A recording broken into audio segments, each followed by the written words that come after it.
بسم اللہ الرحمن الرحیم۔ دو بہت اہم سوالات ہیں۔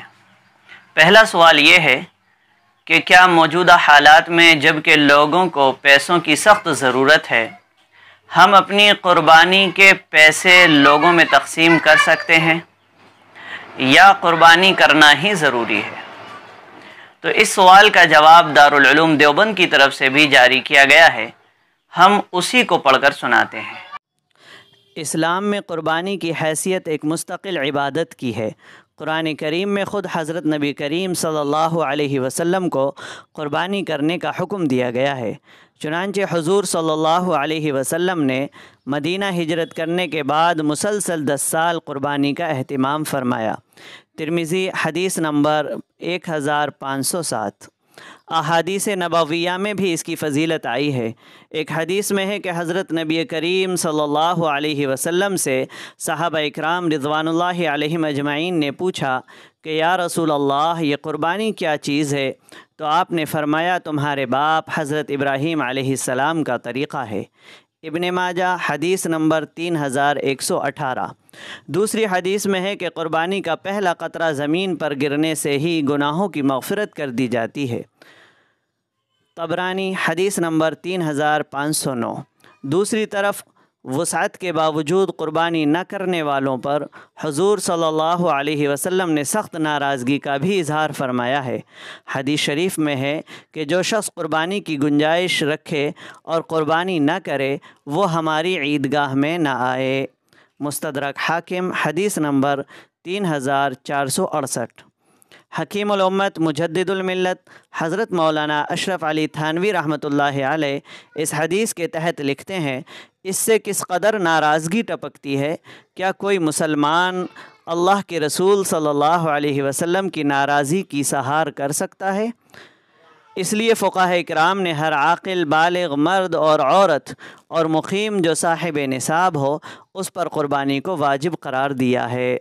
لہذا مسلمانوں کو قربانی کے دنوں میں قربانی کی عبادت پورے اہتمام اور خوش دلی کے ساتھ انجام دینی چاہیے۔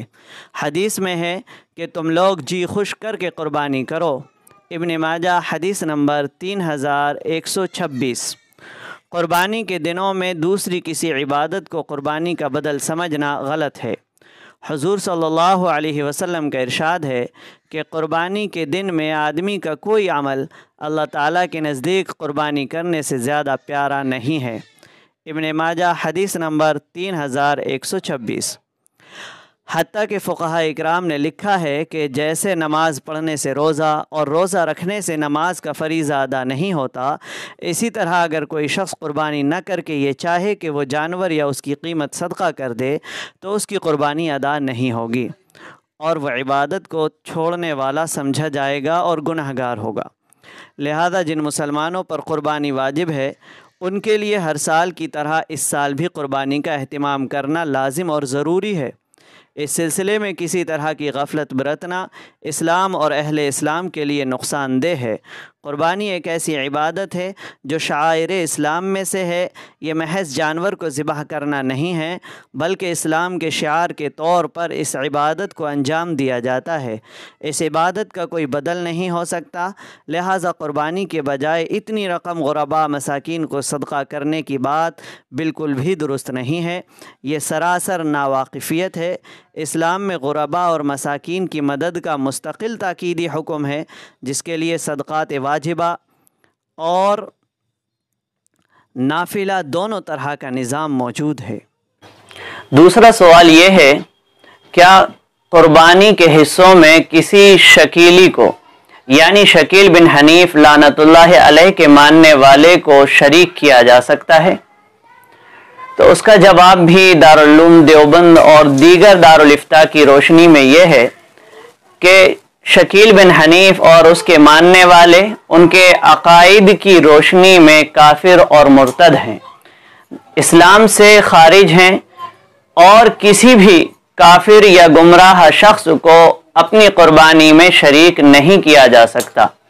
اگر کسی کافر کو یا کسی شکیل بن حنیف کے ماننے والے کو قربانی میں شریک کرتے ہیں تو باقی حصے داروں کی بھی قربانی صحیح نہیں ہوگی۔